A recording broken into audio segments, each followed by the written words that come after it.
తెలంగాణలో పంచాయతీ ఎన్నికల సందడి కొనసాగుతుంది. మరికొన్ని రోజుల్లో ఎన్నికలు జరగనున్నాయి.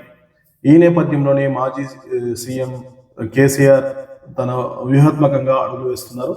ఏకగ్రీవమైన గ్రామ సర్పంచ్లను, వార్డు మెంబర్లను తన ఫామ్ హౌస్ కు ఆహ్వానించారు. గజ్వేల్ నియోజకవర్గ పరిధిలోని ఎర్రవెల్లి, నర్సన్నపేట గ్రామ సర్పంచ్, వార్డు మెంబర్లకు సన్మానం చేశారు. గ్రామాల్లో ఎన్నికలైన తీరుపై కూడా కేసీఆర్ ఆరా తీసినట్టు తెలుస్తుంది. వచ్చేది మన ప్రభుత్వమేనని వారికి భరోసా ఇచ్చారు. అన్ని కాలాలు మనకు అనుకూలంగా ఉండవని, కష్టాలు వచ్చినప్పుడు పడవద్దని సూచనలు చేశారు. గ్రామాలకు మళ్ళీ మంచి రోజులు వస్తాయని కూడా తెలిపారు. కాంగ్రెస్ మాటలు నమ్మి మోసపోవద్దని సూచన చేసినట్టు తెలుస్తుంది. ఇది ఇలా ఉండగా తెలంగాణ పల్లెల్లో సర్పంచ్ ఎలక్షన్స్ డిసెంబర్ 11, 14, 17 3 విడతల్లో జరుగుతున్నాయి.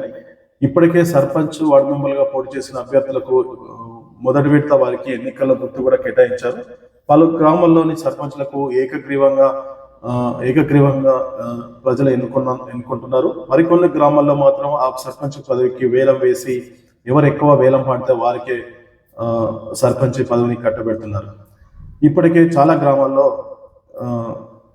సర్పంచ్లు ఏకగ్రీవం అయ్యారు.